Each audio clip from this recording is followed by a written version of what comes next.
Good afternoon, ladies and gentlemen. Please take your seats. Our program is about to begin.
Good afternoon, ladies and gentlemen. Please take your seats. Our program is about to begin.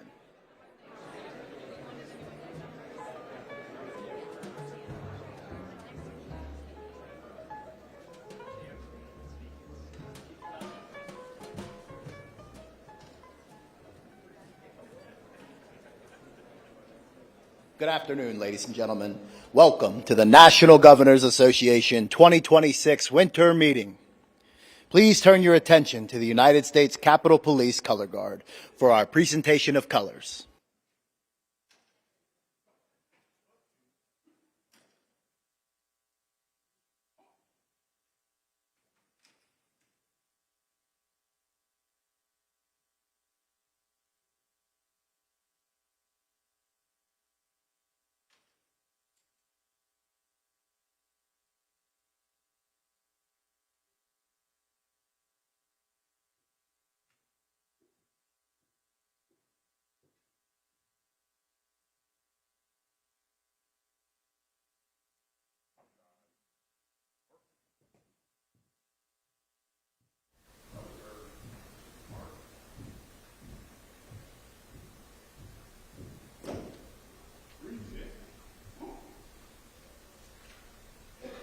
And now, please rise and welcome D.C. Washington to the stage to perform the national anthem. Oh, say, can you see by the dawn's early light what so proudly we hailed at the twilight's last gleaming, whose broad stripes and bright stars through the perilous fight o'er the ramparts we watched were so gallantly streaming, and the rockets red glare, the bombs bursting in air, gave proof through the night that our flag was still there. Oh, say does that star-spangled banner yet wave o'er the land of the free and the home of the brave?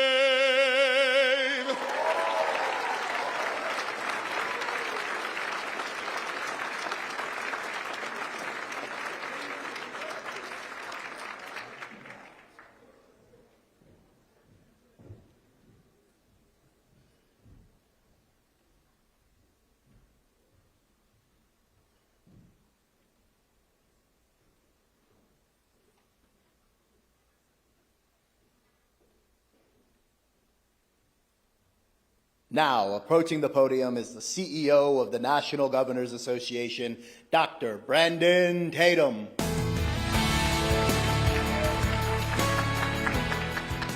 Welcome to the National Governors Association Winter Meeting.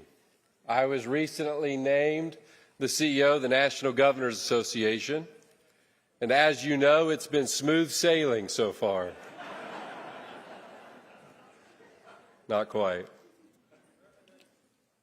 In 1908, President Theodore Roosevelt convened a group of governors, and that convening would one day become the National Governors Association. President Roosevelt was also a governor. He was the governor of New York, and so he understood the power of the governor. He understood the power when governors convene. Governors meant something to him.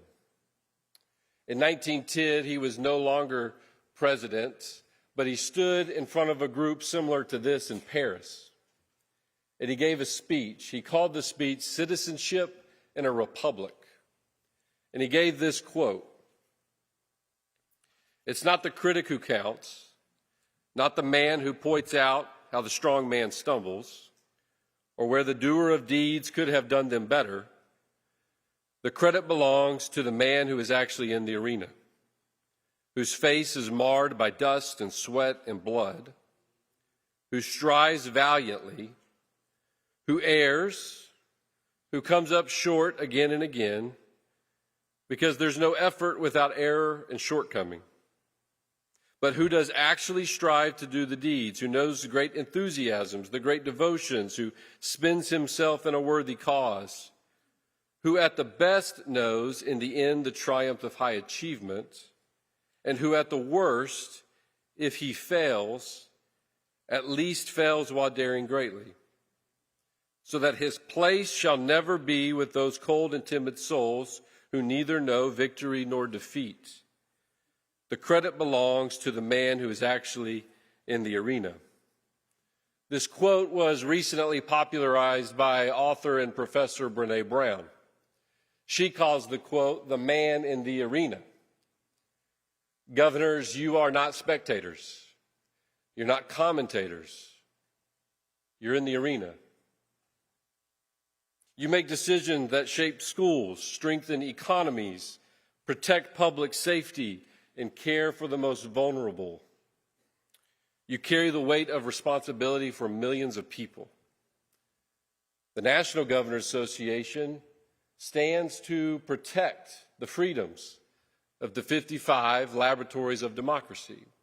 We just came out of a meeting with governors to look at modernizing our federalism statement, because we believe the strength of this country has always rested in the pioneering spirits of states and the boldness of governors.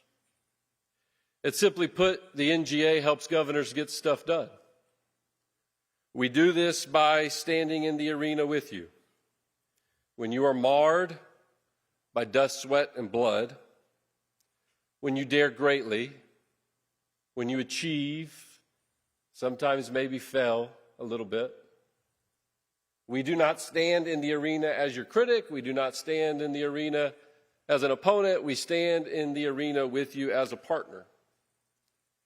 And I am, Brandon Tatum is, extremely thankful to Governor Stitt and Governor Moore.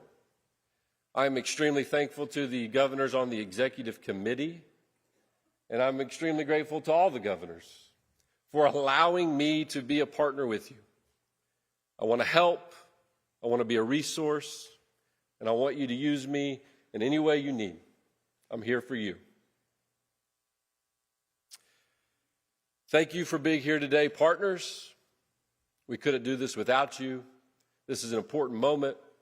Governors are showing true leadership, and we thank you. Before we bring Chairman Governor Kevin J. Stitt to the stage, we're going to watch a quick video.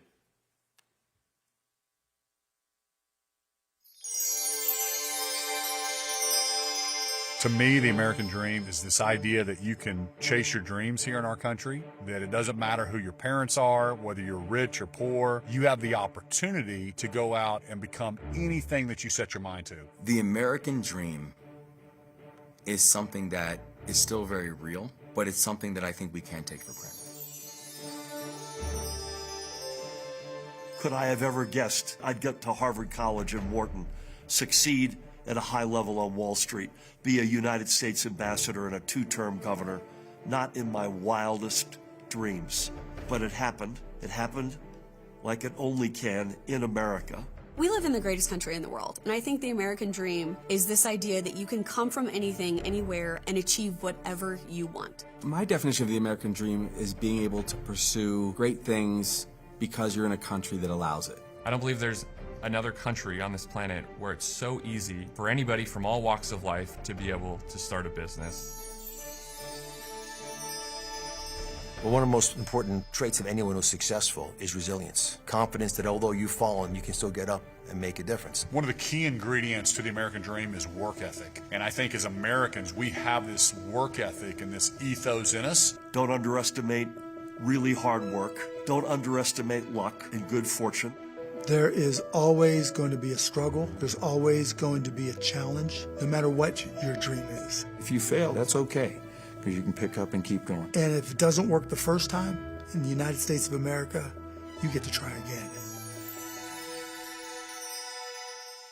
I was always taught by my mother, it's not where you live, it's how you live.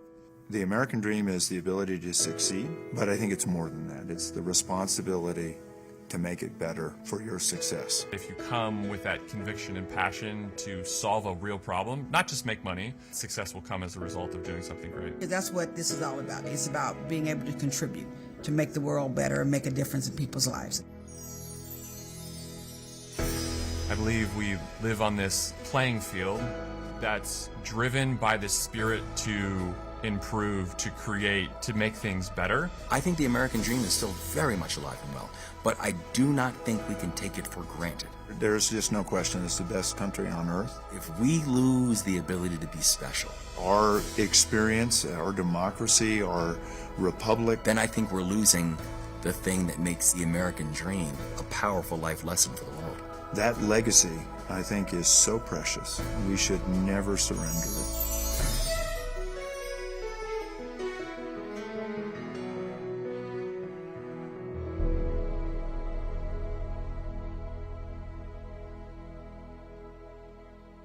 Please welcome the chair of the National Governors Association, Oklahoma Governor Kevin Stitt.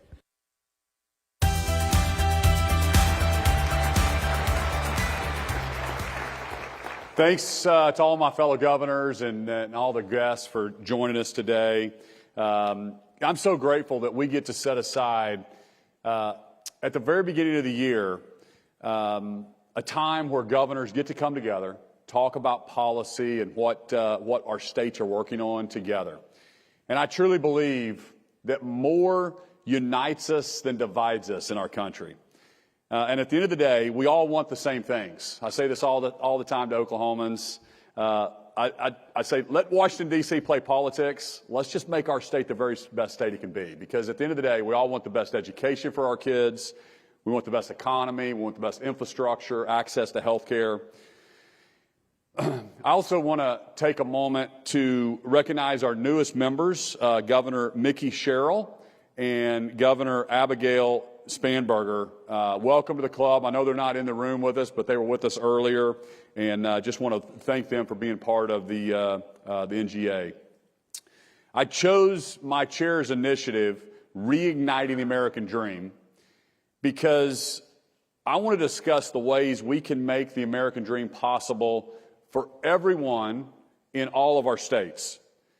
And I also want to thank all of the supporters, all the people in this room for making it possible, the Rockefeller Foundation, Google, Intersect, and Johnson & Johnson, and many of the individuals that contributed to take this idea that the American dream is still alive and well on the 250th anniversary of our country.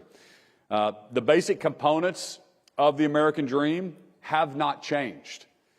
Our story is one built on gritty ambition. It's a story where nothing was given, but everything is possible. Where your future could be determined not by the circumstances of your birth, but instead by what you're willing to work hard for. And that spirit, that belief, that opportunity is earned, not inherited. And that you can achieve anything that you set your mind to is the heartbeat of the United States of America. And year after year, and state by state, America was built by entrepreneurs, by risk takers, by innovators, those who believe in free markets and the American dream. This idea that if you work hard and you take risks and you create value, you should be rewarded. And each of my fellow governors and all of us in this room, we have lived an American dream. And I am honored to partner with the other governors, both Democrats and Republicans, from states across the country to help more people in our states live their American dream. The National Governors Association's vice chair is helping me lead this effort. He shared his own American dream story when we got together last summer. We launched this initiative, and I can't think of a better guy to help me talk about this American dream than the vice chair, Maryland's Governor, Wes Moore. So I want to invite Wes to give us a few comments.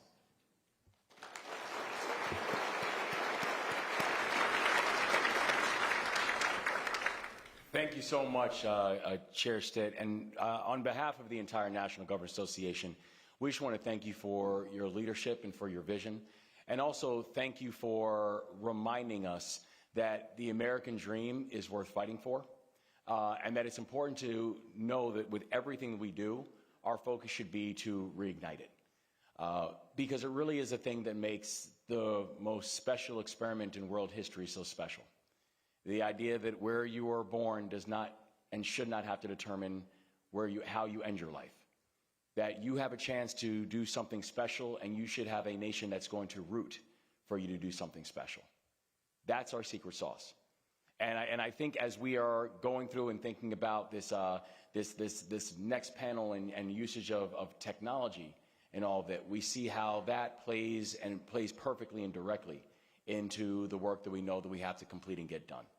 Because, we have seen how one of the things that makes this country so special and unique has been how technology has helped to drive that measure of innovation. Whether we're looking at the advents and the push of everything from the internet to cloud computing to crypto to AI, we see how the United States has really prided itself on being on the cutting edge of innovation. What becomes so important for all of us as chief executives is that innovation become things that can both advance but also make sure that we are advancing together. And I think about how we look at it in our state, in the great state of Maryland, where our push on everything from life sciences and IT and cyber and AI and aerospace and defense, these are all things that we know that makes our space special. And at the same time, we know that we have to ensure that everybody can both benefit from it and everyone can see and understand the benefits. And so I just want to again thank you for all the leadership that you've continued to show, not just to Oklahoma, not just to the NGA, but the leadership you continue to show to this country. And so with deep appreciation, we say thank you. Thank you. Thanks, Governor Moore. I'm so grateful for your friendship and all the governors as we share ideas. It wouldn't be possible without the National Governors Association. To set the stage for our next discussion, I'm happy to welcome polling expert Frank Luntz. Frank just did a brand new poll to take Americans' temperature heading into the 250th year. And he has some insight that I think all leaders can benefit from as we work together to bring people together in the country. So Frank's going to share his presentation, and then we're going to welcome other governors to discuss the results. So put your hands together. Please welcome Frank Luntz.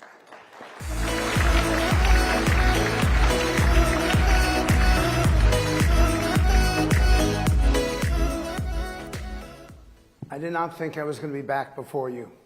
I thought the last presentation that I did was going to be my last, and I can assure you that this is going to be the last time I get to see you all. The best thing I get to do right now is introduce 3 West Point cadets to set the stage, to explain what America means to them and what West Point means to America. So if you guys can come up.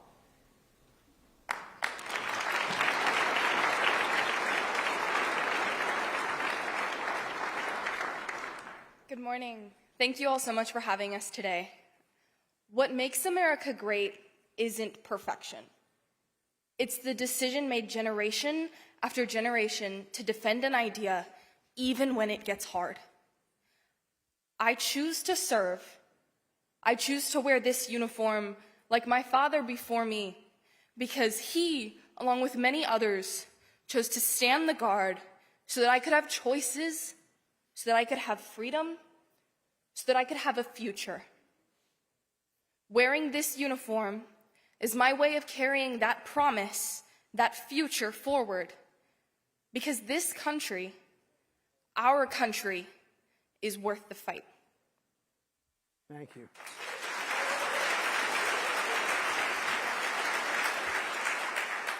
Thank you all for your warm welcome, and that's certainly a tough act to follow. But when you ask what makes America special, what makes it unique, and why we serve, why we do what we do, to me, it's a pretty simple answer, and it's that any country that can furnish the 4,000 incredible, amazing young men and women that I get to stand next to every day, serve with, live with, train with on a daily basis, and can take them from all walks of life, different backgrounds, different faiths, different reasons and purposes for being there, and unite them towards the common purpose of selfless service and of sacrifice for the country and furthering the American ideals and the American dream. That's absolutely a country that's worth serving and worth its salt. Thank you.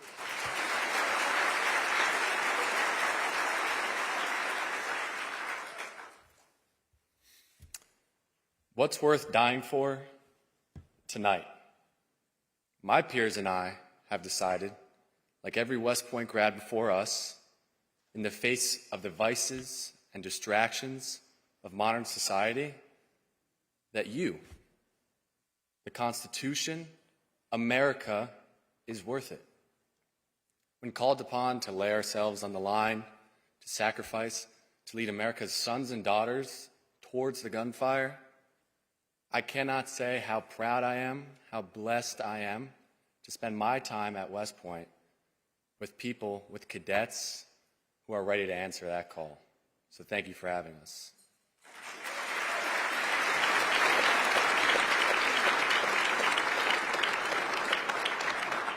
We've got 11 cadets who are here. If the 11 cadets can stand up so you can be recognized.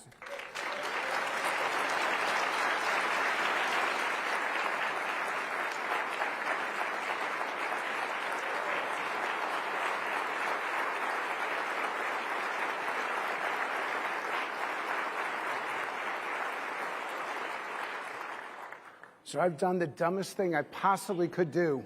How can I follow that? I want to walk you through some of the work that we've done, and this is over the last 10 days. And I want to thank the governor of Maryland and the governor of Oklahoma for keeping this organization together and united in this very tough time. You all are patriots, you're great Americans, and it's an honor to be here, sirs.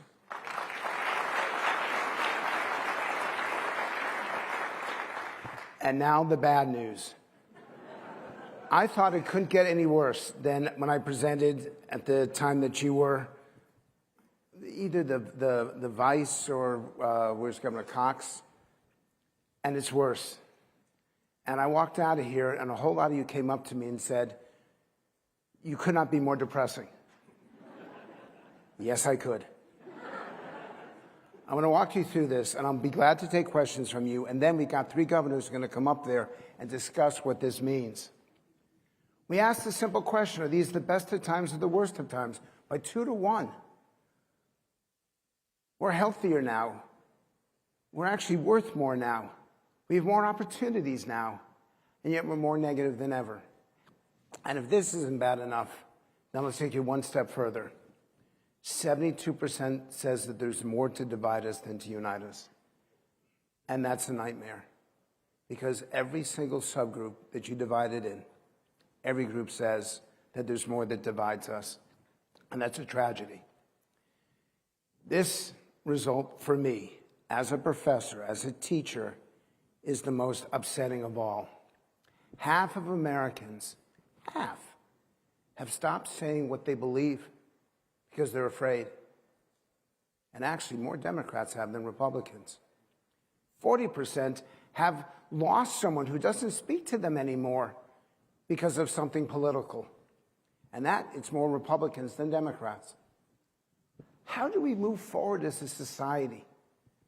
How do we move forward together when we are that polarized and that angry that we cannot find common ground? And that's the situation that I face as a focus group moderator, that it's getting worse, not getting better. And if that's not bad enough, we actually gave the American people the chance to grade the public, I should say the chance to grade the government, on everything from elections to unity. This is not a good report card. I was not the best student, but my grades were still better than this. Free, fair, and accurate elections, to my surprise, that's graded the highest. But living up to America's founding ideals and unity and togetherness, to me, a C is actually failing. And this is where we are right now. So we asked them about the American dream because that is Governor Stitt's focus right now. And here's a problem. What does it say about society when Republicans say that the dream is alive and well, but Democrats don't agree? When we have this partisan divide about the future, and it's not just a divide, it's a chasm. And I'll give you one other example. What grade would you give America on living up to our founding ideals? 20% of Republicans give it an F. Twice as many Democrats do the same. Every number in this survey is divided. And in fact, it's not by race, it's not by socioeconomic status, it's not by geography, it's by partisanship. And on that, I don't know how to bring people together. I've met most of you who are sitting around this table. This has been the worst challenge for me because I'm teaching people at West Point who cannot be political. They're not allowed. They cannot be partisan. And how do I explain to them a country that doesn't listen to each other anymore, that doesn't respect each other anymore, and that's the situation that we face. And I'm going to take your questions momentarily. Unity and togetherness. Almost half of Americans flunk the country.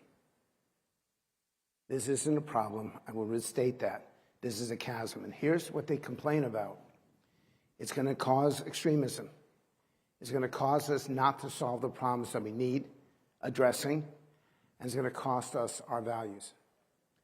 When I spoke to you 2 years ago, it was about a kinder, gentler way of disagreeing, and I still believe in that. But it's so much deeper now. And it's hard for me to function because I have to listen to this. And it is so intractable.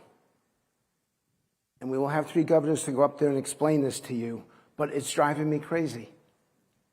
Because I remember when we were still divided as a country, but we could sit together, we could talk together, we could debate together. Half of the people who are sitting around this table right now, I've been to your offices, I've met you, and it doesn't matter what party you are. I don't care. But the country does, and that's the problem.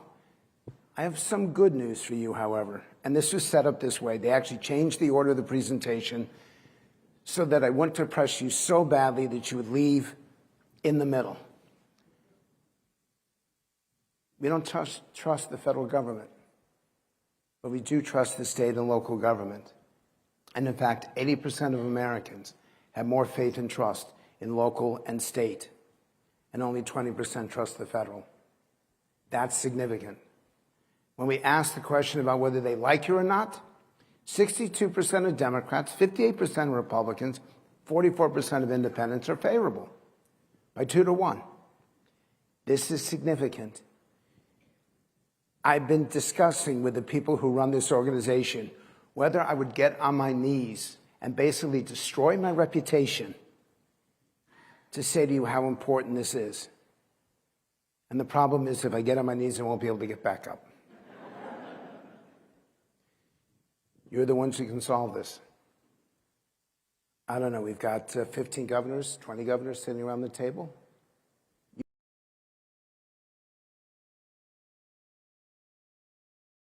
going to come from the mayors, it's going to come from you all around this table. And if I don't speak up and challenge you in as direct a way as I humanly can, then I will have not done my job for a country that I love, and for cadets that I teach. Bless you. So you can see, the more that they know about you, the more news they consume, the better you get. That's great news. The more you get people to pay attention to you, the more likely they are to support you.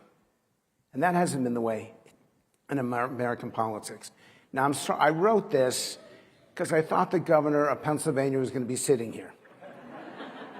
So someone please find him, text him, I know you got his information, and tell him that I used his actual words, and for the rest of you, I apologize. My mother would be horrified.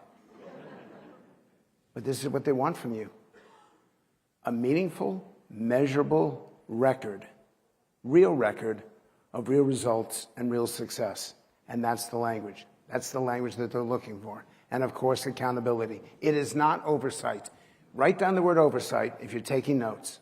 Circle it, put a star around it, and then put an X through it. Because oversight is performance, and accountability is results. In terms of the attributes that they want from you, honesty, more than anything. Integrity, that's not a surprise. Number 2 is problem solver. And that's why they see more success, more opportunity with the governors than anyone else, that they're the ones who solve problems. And the stuff that doesn't matter, stop using the word pragmatic. Don't. It doesn't work. I'm sure that we got some wordsmiths out in that area over there. If they say the word pragmatic to you, fire them. Because it says that it's not real, that you're willing to bend or even break on behalf of people. And the other thing that doesn't work, and I apologize for this, bipartisanship. Because that's process and not results. It's not what they're looking for. A couple more on these. I urge you to take a picture of this, because this is the statement, the words that matter most to the public right now. Every day, everywhere, everyone. That's inclusive. That's everything. No exceptions and no excuses. No language did better for governors than this language right here. It has an absolute impact. And you may recognize this, Governor. This is language that we started with you, but we updated it because this is new polling, new results.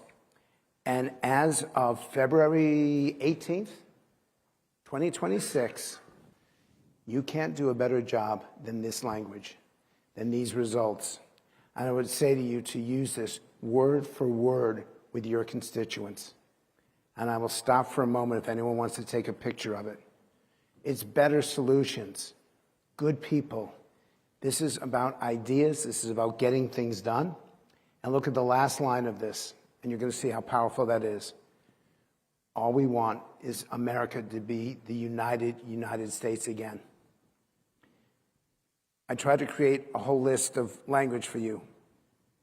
Respect is so important. I've been arguing this now for 2 years. Mutual respect, restoring respect. It isn't dignity, it's respect. Because respect is mutual, and the public sees the power of that. 2 more things I want to emphasize. America's freedoms. That is what we value so much as a country. And sir, for your American Dream Initiative, that is the underlying phrase. It is the protection of freedoms. It's the rejoicing freedoms. It's celebrating the freedoms that only we have right now. Democracy is now polarized. The word patriotism is now polarized. But freedom means everything to everyone, and it's serious, and it's significant. In fact, here's your language behind it. We asked people to tell us what represented American values. And they told us, more than anything else, it's freedom. Democracy is second, but notice the difference between Republicans and Democrats. Now go down that list and see the difference between the 2 parties on patriotism. We are so crazy as a country right now that we've even polarized these 2 core words as to who we are. I started with this back in 1992. I never dreamed that either democracy or patriotism would become partisan. But it has. And what did not do well? Inclusion. I say this to every Democrat who sits here right now. I know you want to use inclusion and diversity and equity. Don't. That is no longer the language of America. And even though love is such a wonderful value, it's not the value that we see as American. So if you want to use love, if you want to do it, great. If you want to talk about it, don't. And for the cadets back there, I made that up on the spot. We're evenly divided by whether we want consensus or we want them to stand up for principles. This is an important distinction. And there's not that much difference between Republicans and Democrats. This is the most unifying. But respect, look at how much it beats decency, kindness, dignity, tolerance. If you start with mutual respect, you're starting with what the voters want to hear from you and what I think they deserve from you. A couple more minutes, and then we'll turn it over to the governors. Once again, what should the governors prioritize? Equality does matter, and justice. But once again, look at that partisan divide when it comes to democracy. Unimaginable 5 years ago. It's reality today. Finally, America 250. And I like this, I enjoy this, because the one word that they really want to see and understand is celebration. They want to celebrate their country. They want to celebrate the future, not the past. And this was very surprising to me. In terms of who's going to be celebrating, it's all the Republicans. It's only half the Democrats. I did not expect to get a laugh, but that's pretty cool. This is a problem. And you know this is a problem. And I don't know how to address this. In terms of will you be celebrating? The more that we consume news, the more likely we are to be celebrating it, so the people who show up actually care about their government. And this is the language for you. Celebration across the states, across generations, across the political divide.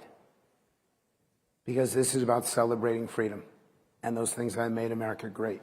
The best language you can possibly use is this right here. What's the worst language? And I know that they're outside that door. This is the official language of the website. This is the official language of the government's 250. So when you see those guys over there, tell them you won't be using this language. But let me get my car out of the garage before you do that. In terms of phrases, there's nothing like becoming a united United States again. This is what brings people together. This is what matters to people. I want to show you one more thing. Our freedoms, our rights, rule of law, and we still believe by 70-30 that the Constitution has lived up to its promises. What I'd like to do now is call up 3 governors. If I can bring you up on stage. Governor, if I can bring you up on stage. If I can bring you up on stage. Actually, no. I would like you to come up there, but you weren't part of the program. And I'm going to regret that 3 years from now. So, governors, if I can ask you, you already know what I feel. And Governor Cox, I'll start with you. How does these results, how do you react to them, and do you have any guidance for addressing this? Well, thanks, Frank. It's great to see you again. First of all, this D.C. Washington, who sang the opening, that was unbelievable. That gives me hope. These cadets. These cadets give me hope. Look, I don't think there's anything in those slides that would surprise governors. We live this every day. I think we understand how divided we are as a country. But I'm looking for the slivers of hope in there, and I think we found those. That last slide is the one that gives me the most hope, and that is Yuval Levin has said many times that being united, a united United States, does not mean believing the same things. It means acting together And the Constitution is the framework that requires us to act together. It shows us how to act together, right? We need a functional Congress. I've shared that often over the course of the past few days, because that's where the acting happens, for sure, is within that Congress, where we have to work together and find solutions, and we actually have to make some compromises and build coalitions. And we've forgotten how to do that as a nation. But the last thing I will just say is just being in a room with these governors today, we've had some hard conversations. We've talked about some controversial topics, and the alignment that I see here, the willingness to act together even when we disagree, to find some common ground, I think is inspiring for Americans. And when they see us on stage together, when they see us having these debates and these conversations, they feel inspired. Look, the extremes are out there, and they always will be, and they're louder than ever because of the algorithms and because of cable news. But the middle of America, those 70% who still believe in the Constitution, they're desperate for normal people, and governors are the most normal people we have in politics. That's the first thing I've ever disagreed with that you said. What? The governors are the most normal people in politics? I'm kidding, sir. You said that governors are the last adults in the room. You said that when it comes to politics. Yes, I did. I quote you all the time on it, so I hope I'm not lying. You should not. Okay. Great, thank you. Thank you, Frank. Thank you, Governor Cox and Governor Stitt. Thank you for your leadership, along with Governor Moore, for putting this together, bringing Frank here to do this, and to Brandon as well. Congratulations. It's great to have you leading. Listen, 8 years ago, I was elected in my first public office. I was a progressive candidate who won an outsider race to lead our state's largest county in Delaware. And I pretty quickly learned, in a very divided time, right? Back then you had your Trump voters and you had your Bernie voters.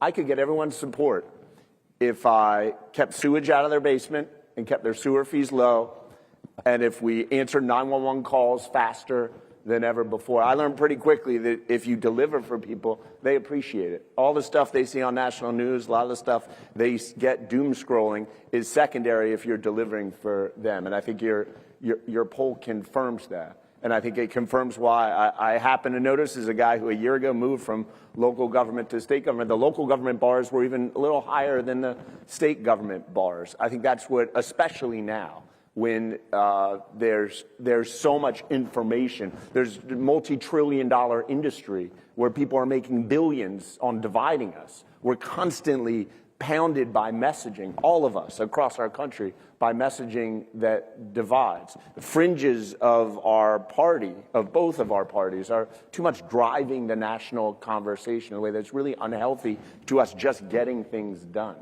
But I think people in this room know that we got to find a way to deliver, and that's how you really that's how you really get somewhere. So I appreciate your work doing this. It's an important message for NGA, and it's an important message when we think about how we rekindle and reinvigorate the American dream.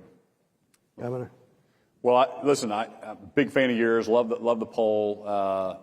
People wanting the United States of America again. I think that's just that imagery is just beautiful. Thinking about us all coming together as a country.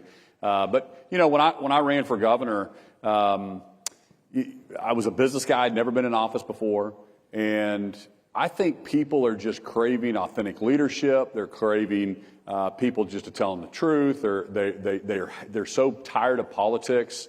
Like I said in my speech earlier, I truly believe that if we can get back to the major issues, I mean, it's this American dream. It's giving the kids the best opportunity. It's the education. It's the infrastructure. It's the health care. It's the economy that we should be focused on and talking about. And I always explain, feels like we're a country that's in a car. We're just speeding towards the cliff. And right now, our party's driving and the other party's in the passenger seat, and we're worried about what's on the radio. And then in 3 years, I mean, we may be flipping drivers. Who knows? But we're still going to be worried about what's on the radio, who's controlling the radio as our cars screaming toward this cliff. You're talking about we're spending $2 trillion over our income right now. There's so many issues that we should be discussing. The immigration issue that we've talked about as governors, we think that the governors need a seat at that table. We think that we can agree. I mean, Governor Meyer and I can agree on a lot of these basic principles on immigration. Yes, we have to have a strong, secure border, and we have to get criminals out of our country. But we also agree that we need the state should be in charge of workforce permits, and we should be able to, we're closer to our citizens. And so I think if governors, if we believe in this idea of federalism and states' rights, instead of a one-size-fits-all from the federal government, I think that's the best way. I think our founders got that right. And I think people are wanting governors, they're wanting common sense, they're wanting leadership to speak up, and your polls show it. We're just so divided as a country. So they really wanted from you. Now I'm turning this over to you all. Any comments? Any suggestions? Any solutions, Governor? Actually, it's a really bad way to say that. Governor. Well, first, Frank, just thank you. Thanks for continually being not just a voice of reason, but also a voice of vision, because our country needs it. So we really appreciate you. I actually have a question for you and also for the governors up here. I looked at the slides you pulled together, and while the numbers were deeply depressing, it's also what was on the left side that was very telling to me. And that was the distinction between the parties. Where, this was the first office I ever ran for in my life. I do not come from a political background at all, or a political family. And, my background and why I have so much respect for these cadets, and yes, cadets beat Navy,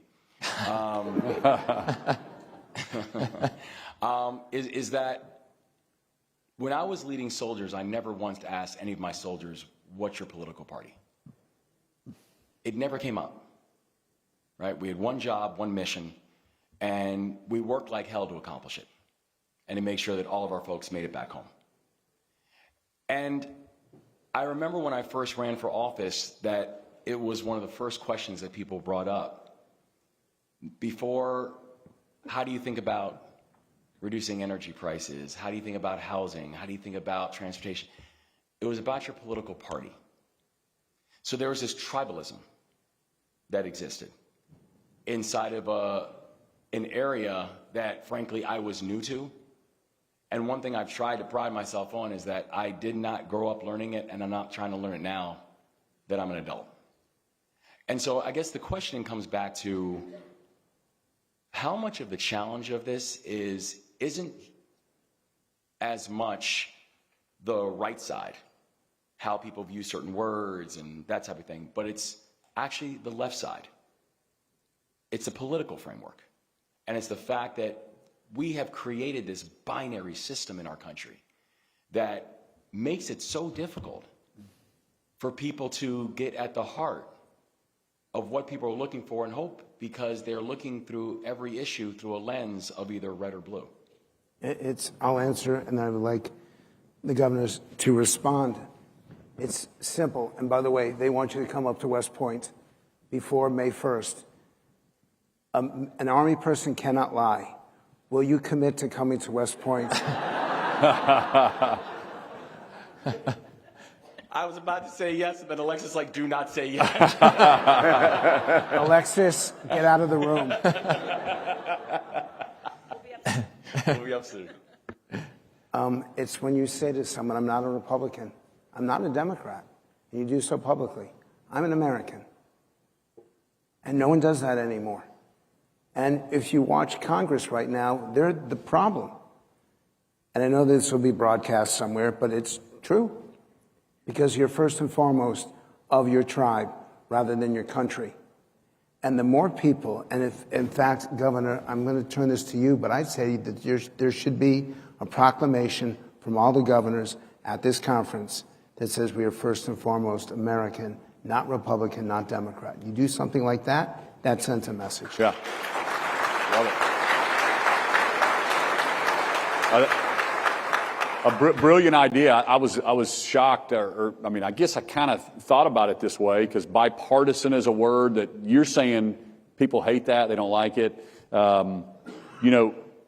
Maybe the reason it doesn't work is because people want problem solvers. They want governors to solve problems. They want us to be practical. Not pragmatic. I mean, I always say, I just bring Oklahoma common sense to the table, and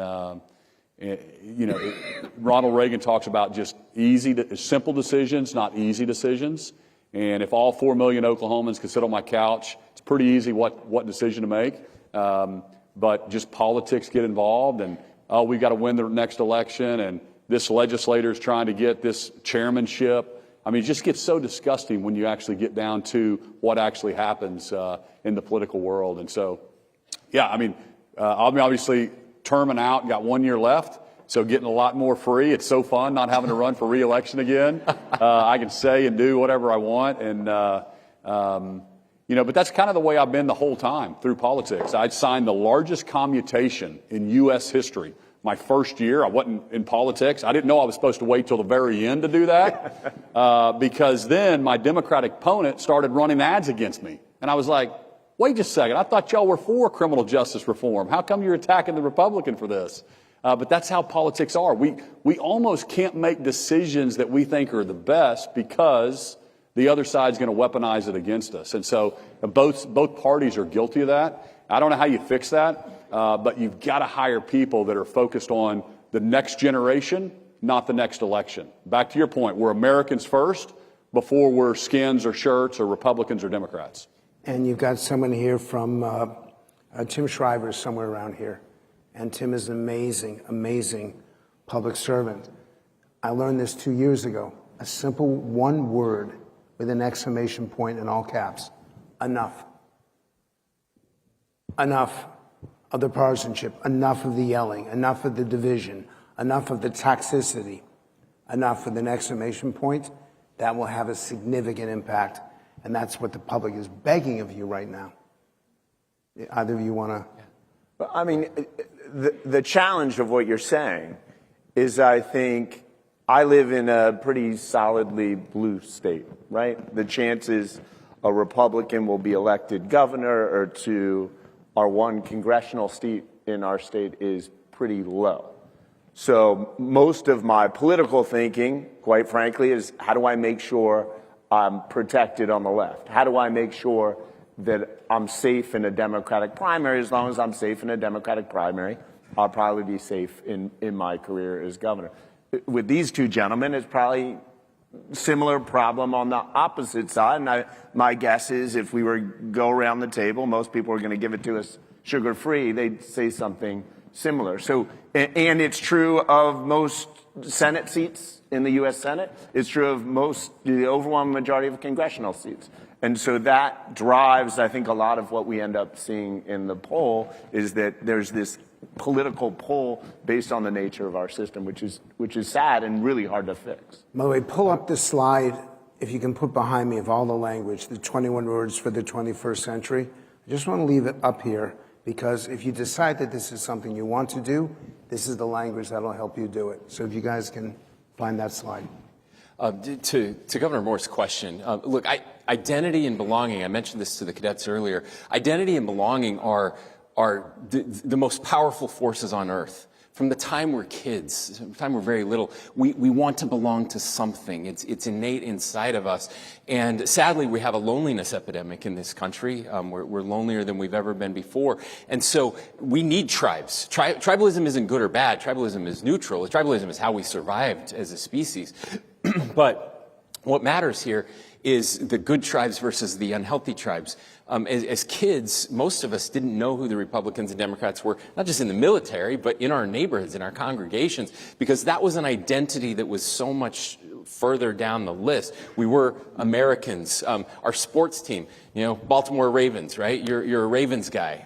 And that's we wear our tribes. We put clothes on to, the purple and black, right? And that's good. That's healthy. We can go and fight it out on the ball field.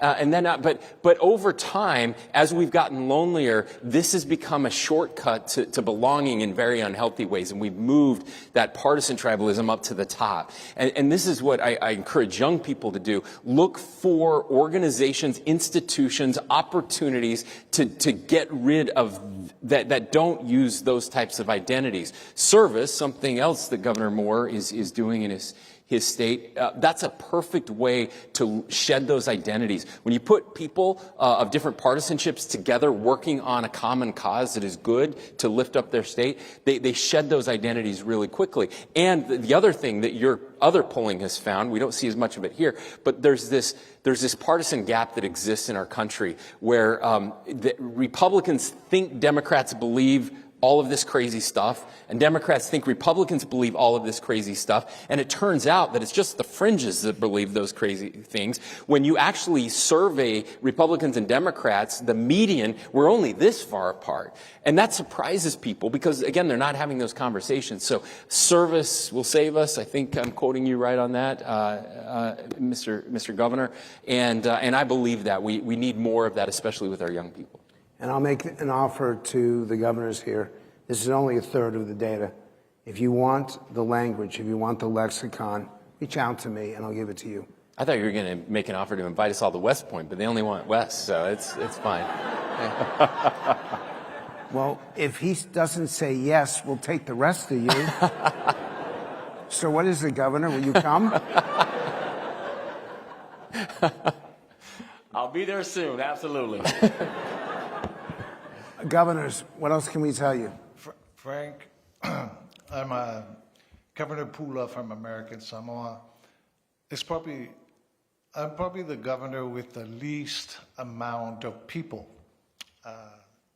The only U.S. territory south of the equator. But let me say this. When I ran for governor in 24, we in American Samoa, parties are not that important. 3 things were important: culture, church, and then the government. So whether you're Republican or you're Democrat, it doesn't matter.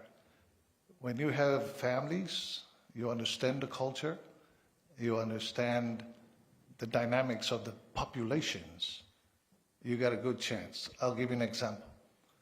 I spent 40 years in Washington, D.C. Senator Daniel K. Inouye of Hawaii brought me here straight from American Samoa in 1982. I worked in Congress for 10 years, 30 years at the Department of Interior. I retired and bought a home in Missoula, Montana. And then my wife said, I said to my wife, let me go to American Samoa and check things out, since I was born and raised there. Ever since I was first grade, all the way till I finished high school, we would say the Pledge of Allegiance every day, 5 days a week. And I knew the father of my country is George Washington. When I came here into the mainland to look for a job, when you're born in Guam, Virgin Islands, Puerto Rico, you are a U.S. citizen. When you're born in American Samoa, you are a U.S. national. What's that? Even Senator Inouye asked me, what is a U.S. national? We're like the last of the Mohegans. We're like the last U.S. nationals. So what I'm saying, out of all these things, and I love the language that you brought up, respect is the most important thing in our area. Right now, everybody now has a phone. When I was growing up, of course, we didn't have any phones. When I asked the gentleman in American Samoa, I was going to come do an interview with Senator Inouye in Hawaii, what does he look like? The leaders told me, he's a short Japanese American. I said, that's half of the Hawaii population. Those days, I didn't even know Senator Inouye had one arm. So when I came over there, I finally met him. He taught me a lesson. He brought me here in Washington, D.C. I went back and I ran for governor. Everybody said, Nick Pula's a nice guy. He's been away too long. He doesn't even have a morning. He has no chance. I did my fundraising, $86,000. My incumbent, $1.4 million. Governor, will you take the cadets to American Samoa? I would love to. You take them on the dime of American Samoa. Yes. As a matter of fact, anyway, there's a lot of things. I don't want to take all the time. But what I do want to say is, right now in the Pacific, we got the competition between China and the U.S. and then other countries as well.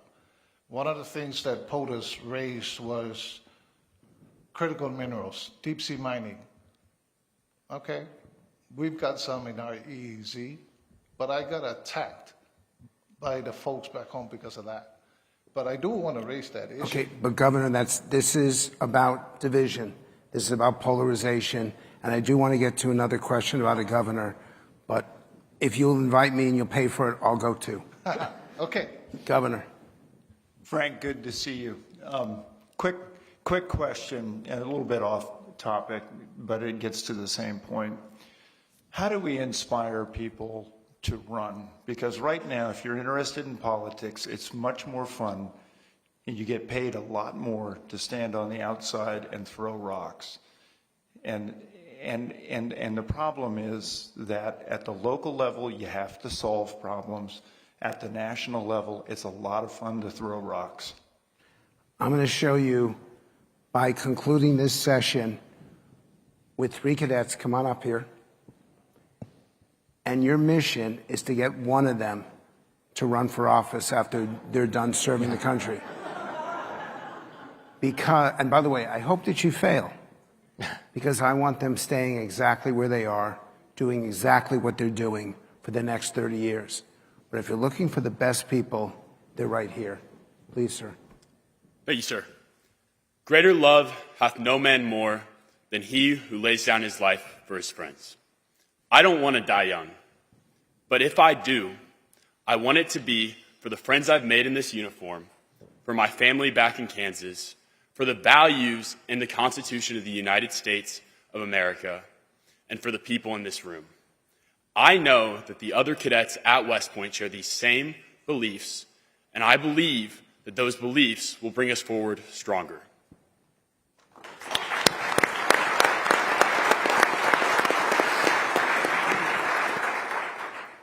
America is more than just a great nation.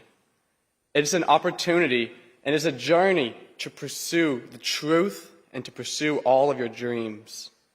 I have the honor to serve and become a leader of this great all-volunteer force to ensure that America's sons and daughters have opportunities to thrive for generations. West Point is making me ready because I know when the time comes, I am ready. I am forever grateful for West Point, for the Army, and for this great nation. Thank you, and may God bless this great nation.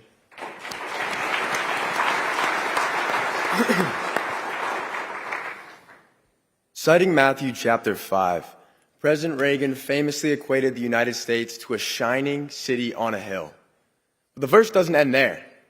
It goes on to say that when you have light, you don't hide it under a basket, but instead, you put it on a mantle to light the whole house. The values, traditions, and missions of both West Point and America are lights in this world, and as such, should not be hidden away or suppressed, but instead put on a mantle to illuminate the darkness.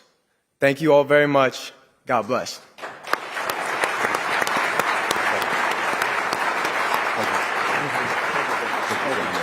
So proud of you. Thank you, sir. Congratulations. Thank you, sir. Well done. That was amazing. Thank you. Hey, great job. Thank you all very much. Thank you, sir. And the West Point cadets are over there. There are a few of you governors who've not spoken to them. They want to speak to you. So please give them your best, and thank you for this honor. Thanks. Thank you. Thanks so much to the governors and Frank Luntz and to the cadets. That was amazing. America 250 should be an opportunity for all of us to come together as Americans. And this information can help us do this. Our next segment is about building opportunities around the jobs of tomorrow. There's no question that AI technology will bring tremendous opportunities. We're already seeing that through major investments in all of our states. The key is making sure our workforces and our infrastructure are prepared so that we maximize the opportunities and we minimize the risks. I'm pleased to welcome someone who is an expert on both of these fronts. And I have had the pleasure and the honor to get to know Ruth Porat. She's President and Chief Investment Officer of Alphabet and Google. So Ruth joined me in Oklahoma last August to announce Google's $9 billion investment in our state. Google broke ground on their first data center in Oklahoma back in 2007. And through this new investment, they're going to be expanding their data center not only in Pryor, but also building a new one in Stillwater, Oklahoma. And I love Ruth's story. She has an amazing American dream story. Just a fantastic story. I love, and I hope she says it today, but one thing that I even quote to my kids that she told me that her dad told her was, an education is a passport to life. And I've been using that saying now that Ruth taught me. So please join me in welcoming Ruth Porat to the stage.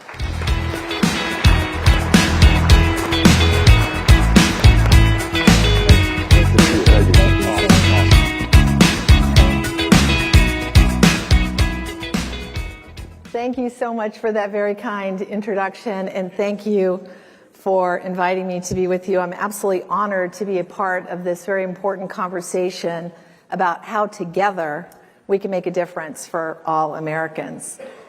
And that was an extraordinary conversation. I think what really resonated with me when we were talking about reigniting the American dream is that it's core to Google's values and very much a part of my family's history. So I'm going to take a couple of minutes just to quickly go through a bit of the conversation about my family's journey to America.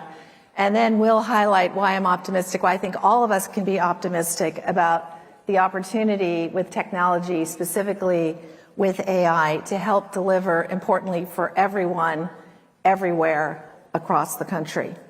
Now, before I go into that, as with any technology, there are downside risks, and they need to be addressed, and most notably, concerns about energy affordability, concerns about jobs, and we can get into that in the conversation.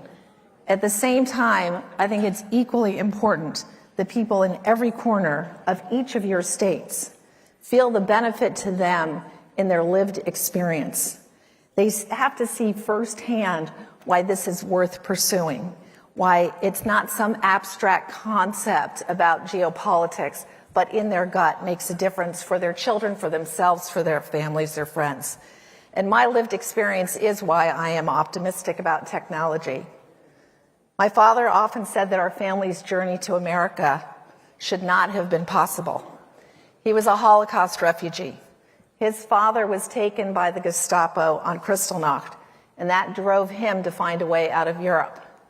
As a teenager, he was in that age group that enabled him to escape on a youth boat, but the remainder of his family was trapped in Vienna, and they were murdered in the camps.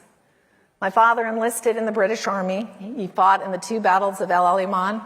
He was part of the liberation of Italy, and he never had a chance to finish high school, but while fighting, he began to teach himself engineering and physics. And Governor Stitt has already told you why he viewed education as his passport to freedom, and it was. And that's something he told us constantly. He went on to earn a master's and a PhD in physics and engineering at the University of Manchester in England, which is where I was born. And that eventually got us to the United States, and it got him to a career at the Stanford Linear Accelerator Center, where he helped design the atom smasher. So as a result, I mostly grew up in Silicon Valley. Not to date myself, but it was a time when the art of the possible was rapidly expanding, best articulated by the now famous Gordon Moore's law that the exponential growth of computing power allows human creativity to operate on a scale never to that point imaginable. And in many respects, I think that's exactly what we're living through right now with AI. One data point that underscores what an asset technology has been for our country is that 85% of economic growth over the last 80 years is attributable to technology. But data are also telling us some very troubling things, which all of you are very familiar with. and we need to address them if we're going to collectively reignite the American dream. 54% of Americans read at or below the 6th grade level. 35% of Americans report they are unable to get health care. In 2003, terrifying stat, America led China in 60 of 64 advanced technologies. By 2023, China led in 57 of 64. So to address those gaps and create more pathways for Americans, I believe there is a role of AI, not as a panacea, but as a partner, and it is already at work today, albeit it's very early days, but you can see it in education, in healthcare. You can see it in crisis alerts, in government services, in supporting businesses. So I'm just going to narrow in on one in the interest of time and talk about the application of AI to healthcare, because I think it's relevant and personal to all of us. And I'm going to share a mental model about why we should be optimistic that then applies to all of the other categories, and happy to come back to them. And in particular, I'm going to focus on one disease, cancer. And the reason is, the unfortunate reality is 40% of us in this room will be diagnosed with cancer in our lifetime, and I was one of them twice. And yet today I can stand here and say there is a reason to be optimistic about the path forward with cancer. In fact, we believe that cancer will be cured in our lifetime. And I say that because some cancers will be eradicated, assisted with AI, and others will become more manageable through early detection and better care. And I will tell you, as some of you have probably experienced, when you have cancer, just hearing the word manageable is a gift. I learned to love that word. Extraordinary outcomes are becoming ordinary as a result of AI in 3 ways, and that becomes the mental model. First is advancing innovation. The art of the possible has changed. In the context of health, what that specifically means is accelerating drug discovery. And I'm proud to work with 2 Nobel Prize winners who are at the forefront of this, one from Little Rock, Arkansas. The second is around better early detection. And again, with disease, as in so many areas, early detection makes all the difference. In cancer, early detection means the better chance of survival or a easier course of treatment, relatively easier course of treatment. And the third very important part of this mental model is enhancing operational effectiveness. What we are seeing for doctors and nurses, as with all professions, there's a chunk of their time, we have estimated around 30% from our studies, that is drawn away by administrative drudgery. If we can free them from administrative drudgery with AI, they can do what they want and what we want, which is to focus on the patient. Now, there are 2 really important parts to this mental model.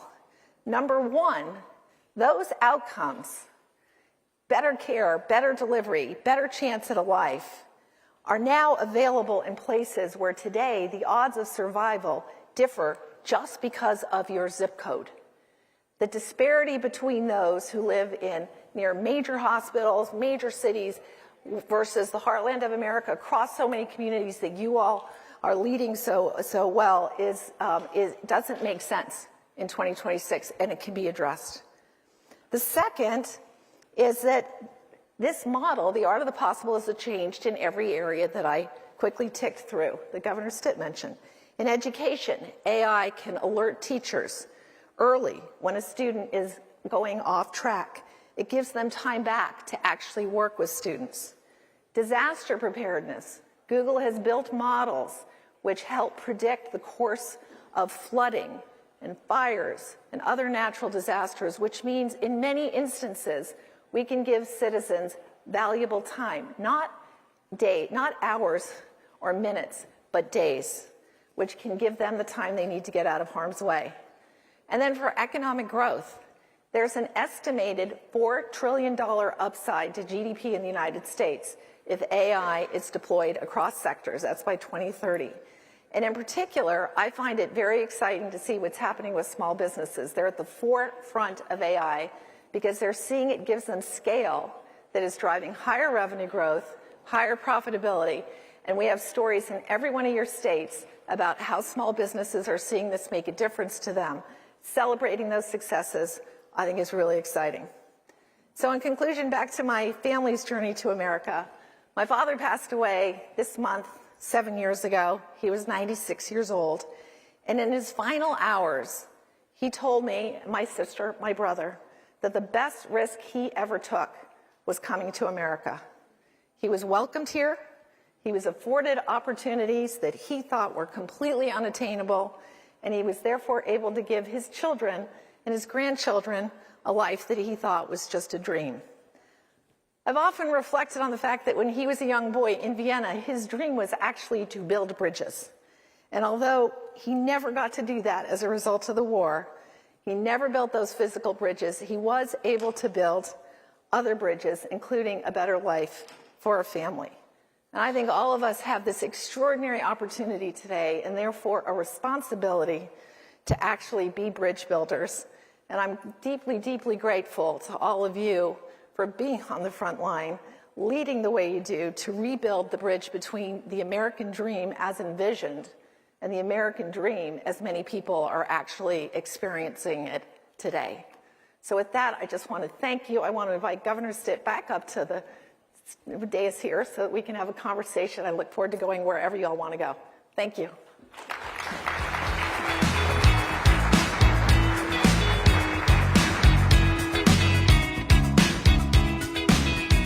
Ruth, thank you so much for being here and coming and hanging out with us. You've got an incredible American dream story, and I love hearing you were born in the UK, and now you're a big-time president of Alphabet. I'm not a governor, so I'm not that big time. It's great to be here. But then you said something that when we were in Davos together, and I was at a lunch with you, and you kind of hinted about it, but you think we're going to cure cancer through AI, through some of the things that you guys are working on. Can you kind of walk us through, is it gene mapping? Am I saying that correctly? And explain to people how much that's speeding up the process of what you guys are doing. So there are a couple of components to it, and thank you for the question. My colleagues I referenced briefly who won the Nobel Prize for something called AlphaFold. It was the Nobel Prize in biology 2 years ago. What AlphaFold does is protein folding, and there are, I'm sure, people here who are much more skilled at perfectly explaining what that is, but it's the building blocks for life. And it has been described to me as the greatest contribution to drug discovery in our lifetime. They decided to take on a 50-year grand challenge and were awarded the Nobel for that. Accelerating drug discovery is one critical component of it. There are many others, precision immunotherapy and others that are leveraging AI as well, computational oncology, all of which are coming together to actually accelerate eradication of certain diseases. At the same time, there are others, and I think it's really important, where early detection makes a difference. So at Google years ago, we pioneered and created early detection of metastatic cancer, again, benefiting from AI. If you can catch cancer early, it makes a difference. And then the question around care and support care. And so when I described it as it will be cured, some eradicated, some where you're going to have a high quality, longer life, it is manageable, and I'll take that trade. Awesome, awesome. Now, the American dream. Tell us what the American dream means to you, and what were you like as a little girl, and what were your dreams, and did you have any idea you were going to be this big-time president of Alphabet? You know, the American dream, it was actually deeply moving to be at my dad's bedside and know he only had a number of days, and for him to choose to say the best risk he ever took was coming to this country. It opened doors he never thought were available, and that to me is the American dream. The American dream is to give people opportunities and let them go through those doors to the extent they want, can, and we're providing them with the education, the skill, living in a healthy environment. That to me is what we're all fighting for, what we're all striving for. As a little kid, I was taught that with tenacity, you could be anything that you want. That is clearly not the case in America, too many places in America today. And I think that if we can catch early some of the gaps that need to be addressed, and again, let me be really clear, as much as I think technology is an asset for the country, it is not a panacea. It is not going to solve the problems. It requires private sector, public sector working together. It requires tough calls that you all are making every day. It is a tool that can be an assist. And so that's where I'm getting the confidence that we can actually make a difference. Wonderful. So, governors, if you have any questions, I'm going to go to you in just a second. We've got a couple minutes left, but what should we as governors be doing to make sure our states are capturing this AI opportunity? We know there is so much capital pouring into this industry right now, whether it's data centers. But how do we think about that? How do we get prepared as states? What advice would you give the governors? Yeah, I think there are a couple of elements. The reason I wanted to talk about what the upside opportunity is I think unless people across the country believe this is worth fighting for, believe it in their gut, see in their daily lived experience, it's going to make a difference. Change is always hard. It's human nature. And they will fear the downside, the lack of clarity when you're going through change. And so I think there are two parts to what needs to be done. One, make it clear what the upside really is. And the reason I made a comment about small business is you can celebrate those wins in every state today because they're seeing it. Better engagement with customers, it's better procurement, operating efficiency, training. And they're trusted. They're in every corner of every one of our communities as trusted leaders. They're saying it's making a difference in their life. Celebrating that, seeing it leading from the front, so everyone in this room should be fluent or close to fluent in the ability to actually understand what AI is, and implementing it in your states so that people can see taxpayer dollars are working for them. We can address permitting delays, delivery of infrastructure. There are a whole host of different things. Let's show them what the upside is. That's one important point. And actually, to that end, we announced yesterday that we're created an AI skilling program, the AI Professional Certificate, and we're providing it for free to all small businesses because we think they're champions of what is in the art of the possible. That's point number one.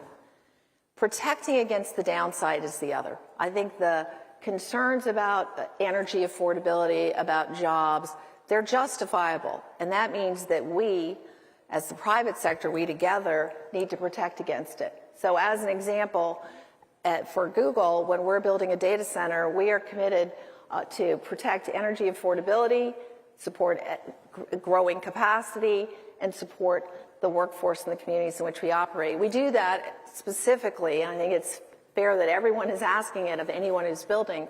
One, if we're coming in, we're paying not only for all the energy that we're using, but any infrastructure that needs to be built. So even if we don't grow into it, those costs are covered. We build an energy affordability fund, so we'll work with local partners, as we've talked about, to go in and weatherize homes so that you can immediately see, if you're in the state, that your monthly bill is going down. Adding capacity so it's not, are you taking mine? No, we're adding. Bring your own generation is the shorthand we use at Google. It needs to be clear that it's being added. And it needs to be clear that not only are jobs being created, but we're investing in the community for the long haul. I think that the concerns are fair, and the only way for America to actually win is to build this infrastructure, which means we need to sort of set the table rule, the ground rules, so that it's clear to people that actually this is going to be net additive for them. Absolutely. Governor Stein. Thank you, Governor Ruth. Thank you for the presentation. On energy affordability, I have confidence we can solve that because it's a matter of money, and y'all got a lot of it. And so I think structures can be designed where you pay your fair share. The one that really scares me is jobs, in that if you look at agriculture, in 1800, 80% of America worked in agriculture. In 1900, 40%. Today, less than 1%. Now, obviously, people have jobs because we had decades to absorb that technology as people transitioned out of the farm into the factory or wherever they went to work. And what do we do as policymakers with the speed for code writers and accountants and lawyers? There are just going to be entire classes of professions where they're just not needed anymore. And how do we do this transition so that folks have productive and meaningful employment? That's a great question, and one we spend a lot of time on trying to develop programs around it. So sort of to level set, you're absolutely right. Throughout history, we've seen jobs automated, we've seen jobs augmented, and we've seen new jobs we can't even envision created. We expect that same that's the same set of 3 will be happening here, and the concern actually is speed. But I think it is important to note 60% of the jobs that exist today did not exist 80 years ago. We have gone through these transitions. More challenging when the timeline is compressed. I think one of the very important points is this whole body in the middle of jobs augmented. When I talked about small businesses, they're seeing higher revenue, higher profitability because they're getting superpowers by being able to leverage AI in all the ways that I ticked through really briefly. That is an augmentation, that is growth. When you're seeing the story about nurses, there's a shortage probably in every one of your states of nurses, and we can save 30% of their time. In other words, with AI, we can increase capacity by 30%. Those type of augmentation roles say that there will be room to continue to grow into other elements, higher value-added parts of the role. So as an example, I was talking to a CEO of a major corporation who said that even in call centers, where there's a lot of commentary, all of those jobs are going to be gone. In this company, the answer was people in call centers are saying, we want more AI. It's clearing away the drudgery. It's letting us do what we need to do. And I would say that 10 years ago, I was asked what happens with taxi drivers with Waymo. Doesn't that change rapidly overnight? No, the answer is no. It feathers in over time. So augmentation is an important part of it. And we can't even see the new jobs that will be created. You and I talked about the electrician jobs. We created an electrical training program because one of the important elements to build out the infrastructure needed to deliver the energy is this country has a shortage of electricians. That is a big swath of new jobs that will be created. Move all that to the side. That gives me a bit of hope, but you're still very right that jobs will be automated, jobs will go away. And so our view is what's really important is to give people both the skills and the confidence that they will be able to move into some of these newer jobs that are being created. Governor Lamont and I, many years ago, did a digital skilling training program. And one of the things that really struck me, whenever I go to a digital skilling program, not only do I hear what you would expect, which is, oh, I got the skills, I now know how to do cybersecurity or AI, or you fill in the blank, but they always say, I now have the confidence I have a future. I can see myself in the future. And this fear of the unknown is very concerning. So I think this training programs are absolutely key. We're doing them.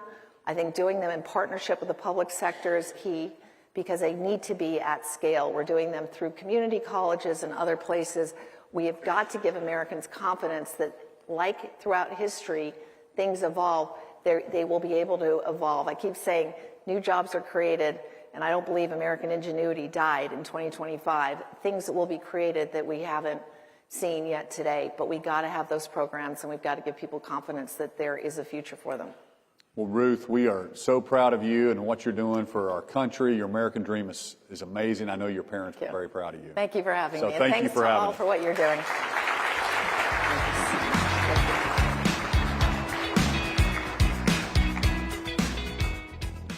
So thanks so much, Ruth.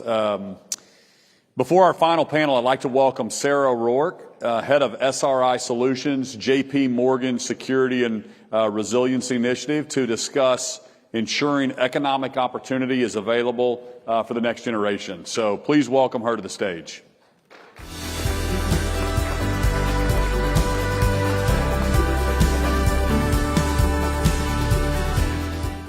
Good afternoon. Thank you, Governor Stitt and the National Governors Association for having me. My name is Sarah O'Rourke, and I am a leader in our new Security and Resiliency Initiative at JP Morgan Chase, and it's great to be here.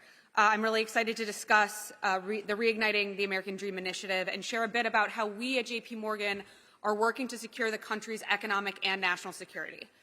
As many of you may have seen, last October, our CEO, Jamie Dimon, penned an op-ed in the Wall Street Journal entitled, "Our Investments for National Security." In it, he said, "America remains the bastion of freedom and, equally important, the arsenal of democracy. Our own security is predicated on a strong and resilient domestic economy, which guarantees our ability to build, innovate, and maintain the most capable military in the world. Global peace and world order depend on it." In that op-ed, I think he was articulating something that we have collectively come to realize, which is that the strength of our economy and the security of our country now depend on the same thing: whether the United States can build, produce, and innovate at scale right here at home. I experienced this firsthand when I was part of the CHIPS program office for 2.5 years, a semiconductor fund within the Department of Commerce focused on onshoring semiconductors for our national and economic security. And now JP Morgan Chase has launched what we call the Security and Resiliency Initiative. It's a $1.5 trillion commitment over 10 years to facilitate, finance, and invest in our most critical industries.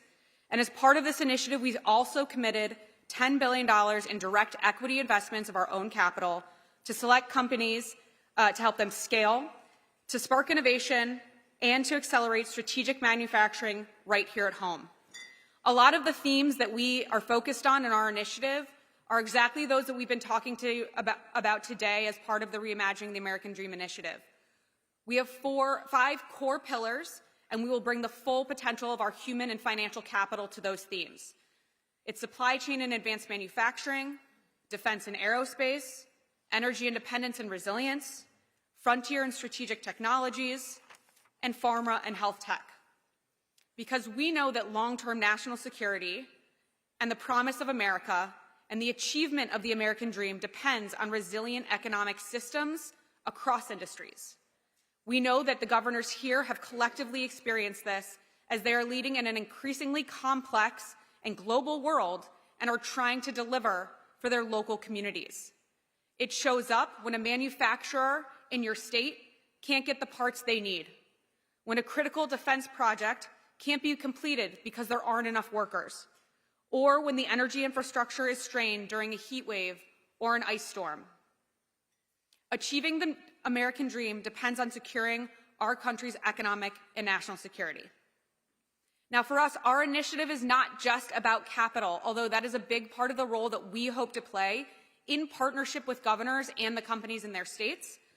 Our goal is to partner across government, business, investors to bring creative solutions to solve some of the biggest problems that are facing our country today.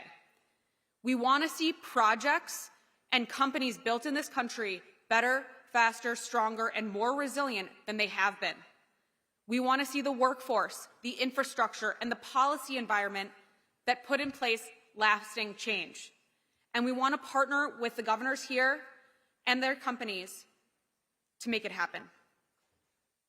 As I mentioned, we see a lot of overlap in what we're trying to do in Governor Stitt's Reimagining the American Dream initiative.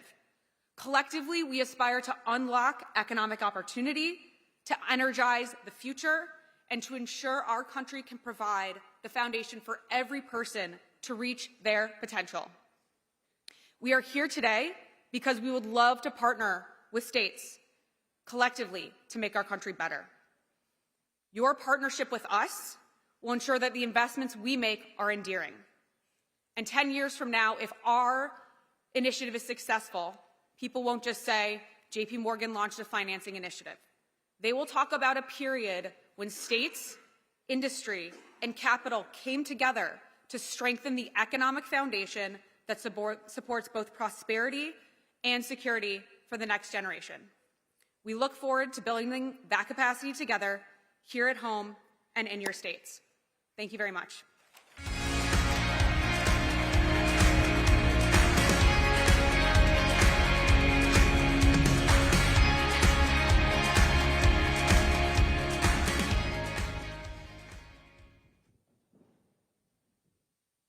Okay, I know we're a little bit behind. We've got, I'm super excited about this next panel.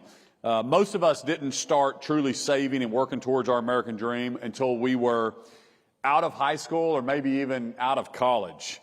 I started my company with $1,000 in a computer after I graduated from college.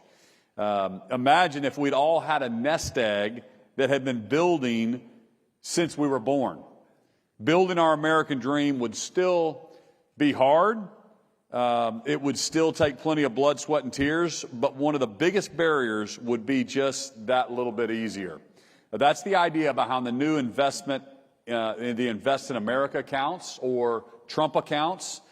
Starting this year, the U.S. Treasury will contribute $1,000 to the Invest America accounts of every baby born on or after January 1st, 2025. That includes, yes, me and my wife's brand new grandson 3 weeks ago. I know I don't look old enough to be a granddad. Now when a child turns 18, they have a launch pad to buy a home, start a business, or even go to college. And I want to talk about these accounts today for two reasons. One, because this is another way to build pathways to secure the American dream for the next generation. And two, because this is yet another initiative that becomes even better when the public and the private sectors work together. On the government side, I proposed in my State of the State that Oklahoma invest, and we're going to reappropriate $12 million of existing funds so that we can add $250 to every kid born in Oklahoma. I've also invited great Oklahoma businesses to join me in that, be part of that, and they're investing in kids, children born to their employees. It's just a great HR benefit. It's incredible leadership of people like our guests. Generous private sector leaders are setting the example all across the country. So Brad Gerstner is the architect behind this idea. He introduced the concept back in 2020, and now he's spearheading the initiative and recruiting the businesses community to contribute all across our country.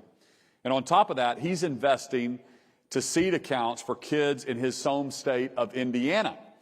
Investor Ray Dalio and his wife, through their foundation, Dalio Philanthropies, have committed $75 million to the accounts of approximately 300,000 Connecticut children. That's good news for the Connecticut governor, Ned Lamont. So I'm thinking about recruiting Ray to Oklahoma. But momentum is really building around this nationwide, and I'm excited to welcome Brad, Ray, and Governor Lamont to talk about how we can keep this momentum going to help secure the American dream for the next generation. So, gentlemen, come on up.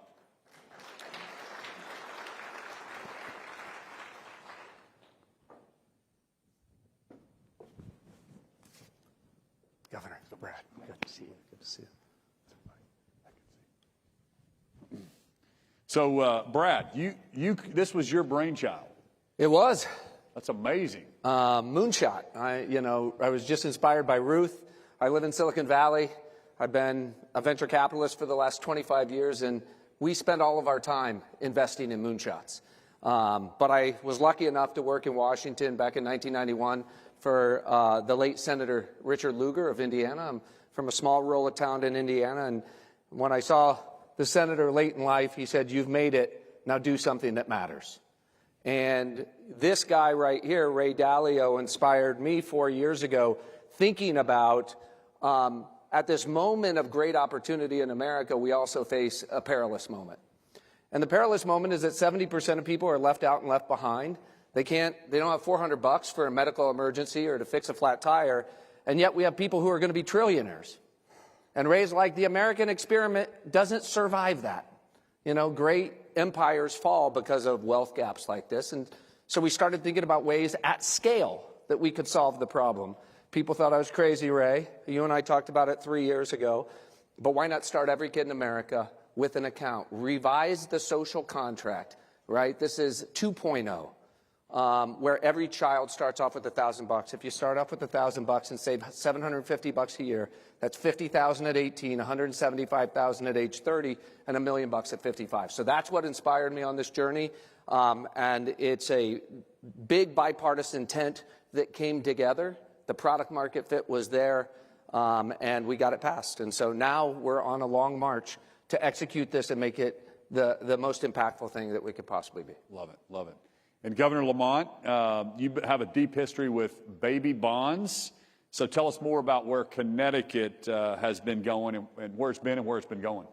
Yeah, we started the baby bond program first statewide in the country a couple of years ago. It's $3,000. It's a little bit about giving kids some aspiration and some hope. I mean, I think Ruth Porat said it well. I think our secret sauce as a country is optimism and hope. Yeah. And what we tell these kids, every kid, as they get older, they know. We give them some financial learning to make sure they know what it is. And at the age of 18, they'll have, $20,000. And we give them guidance in terms of, do you want to start a business? Maybe in 10 years you're going to want a down payment on a home, or help you continue your education. But a lot of it is just giving kids a sense of that optimism going forward. That's a big piece of what Baby Bonds has been. And this guy right here, Ray Dalio, and his wife Barbara have been invaluable. They've trusted it up a little bit more, so it's a little bit richer, and helps me tell that story every day. Ray and Barbara have been invaluable. They like Connecticut. Oklahoma's great. They like Connecticut. Well, Ray, tell us about how you got involved and your efforts in Connecticut. Well, of course, I've been an investor since I was a kid, but since I was about 12. And this is my community. And my wife and I see the wealth gaps, the opportunities gaps.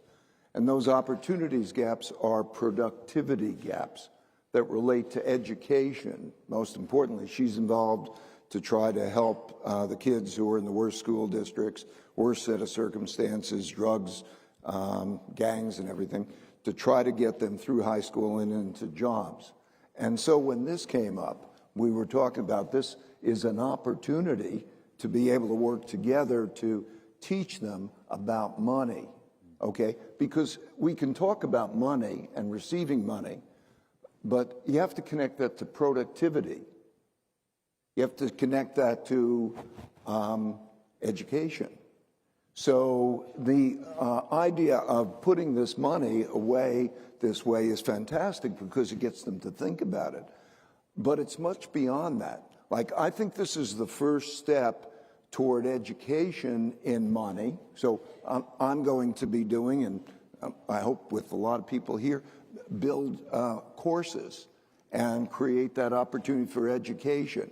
Because if you understand how the system works and you can have education, it's the most fundamental element, because education creates productivity, productivity creates income, and when you have a gap in opportunity, the way that opportunity fails to exist, then you have a society that you mentioned, that I believe in history has shown, causes the collapse of that society because it fights with each other. It's unsustainable. Yeah, when I met with Michael Dell, he gave, I think, $6.5 billion for this initiative. And he was telling me the financial literacy, and when kids have hope, parents can't touch this account, by the way. Yep. It belongs to the children. It's when we have, and he's just getting all these other companies to invest. So as governors, how do we get the philanthropic groups? How do we find Ray Dalio in our states and get them to invest? And then more importantly, what are the statistics that you're seeing that kids are then more likely to chase their American dream, graduate from high school, start a business? What type of hope does it give a child when they turn 18, knowing they have this nest egg growing? Well, 60% of Americans have below a 6th grade reading level. Well, that's something. And so my experience has been that I got hooked on markets early when I was a kid. I didn't know what I was doing, but I caddied, I earned some money, and then I put it in the markets. I think it's like a game, okay? If I can get them hooked on a game, like I'm going to do a video game type of investing that they can do, I think they'll get hooked. I think everybody can get hooked on that, and it's a healthy thing to get hooked on. First, you mentioned Michael Dell, who's been a partner in crime. This wouldn't have happened. We wouldn't have gotten the law passed without Michael. But Michael stepping up and committing $6.25 billion to start, right? $250 into 25 million kids' accounts. These are kids. So let me be very clear. Every child in your state under the age of 18 is eligible today. It takes 1 minute to claim their account. Every child under 18. Every kid under 2 gets $1,000 from the federal government. Every kid born in the future gets an automatic account and $1,000 from the federal government. Kids in your state under 10 will get $250 from Michael and Susan Dell. Kids in Connecticut will get an additional $250 from Ray Dalio.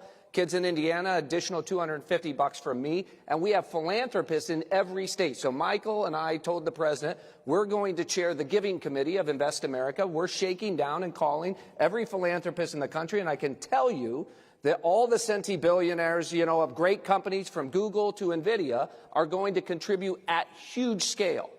And they're talking about giving stock into these accounts. We have companies that are coming public, like OpenAI, Anthropic, Anduril, who are talking about giving shares on their IPO into these accounts. Make no mistake about it. This is not a small 529 program.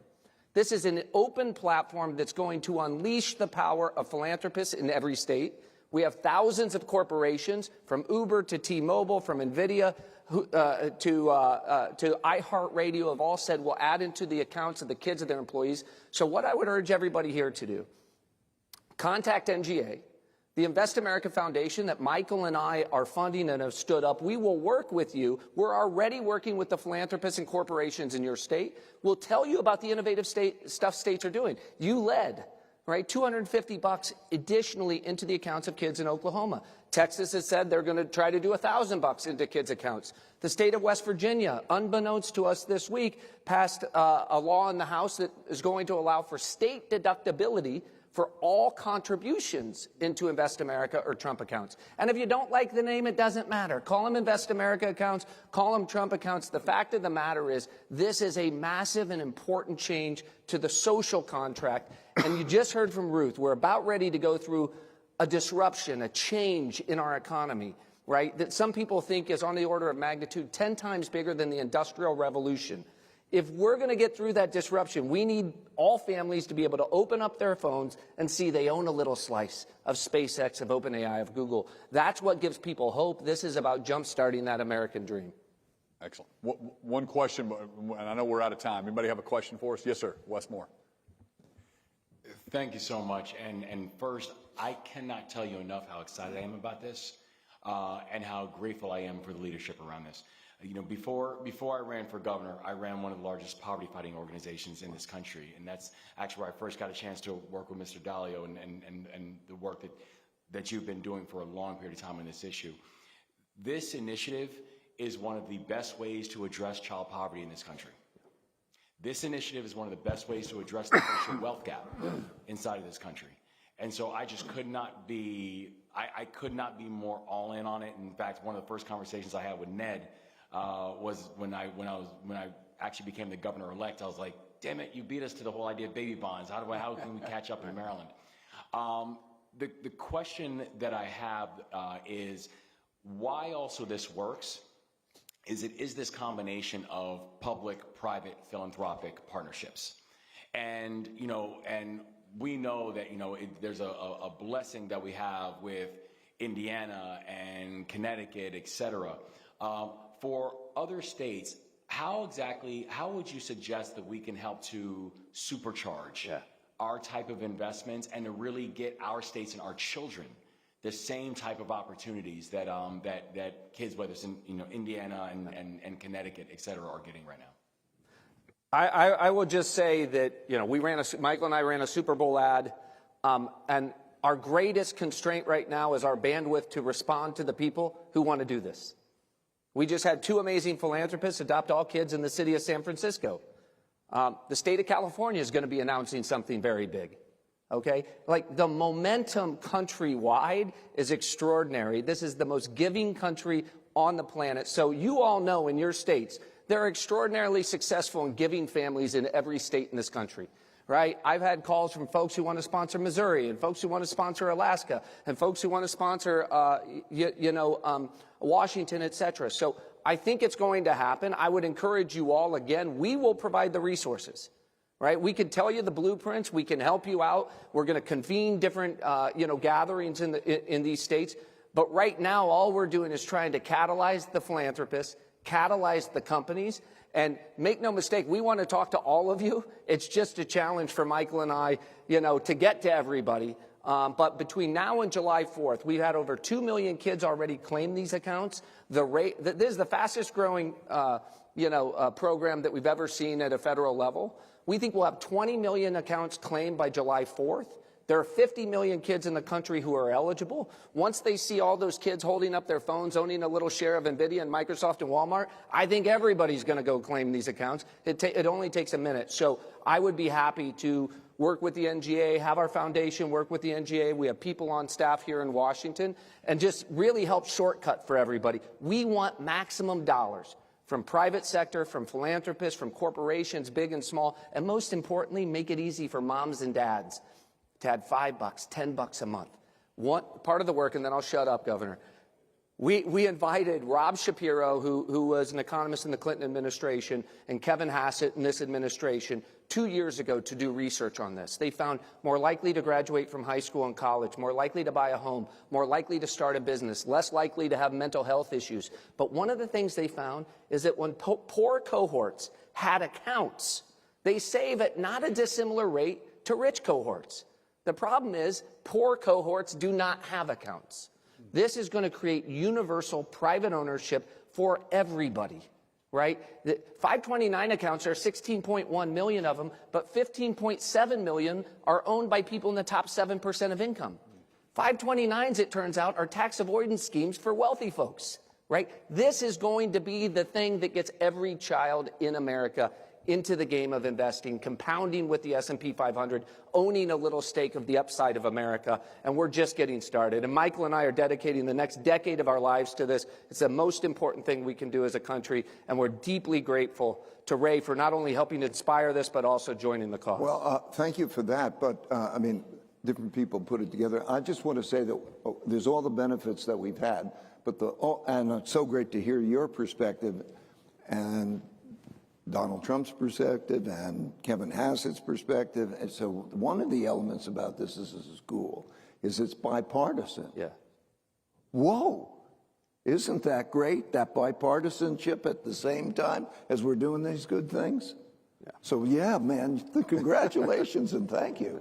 Well, Governor Lamont and Ray and Brad, thank you for your leadership on this issue. Like you said, I think it's something we can all adopt. It's an initiative that all 50 states are kind of rallying around, and Oklahoma's trying to follow your lead with it. And Michael Dell was super inspiring whenever he talked to us about it. So thank you all for what you're doing. Let's give him a round of applause. Thank you so much. Well,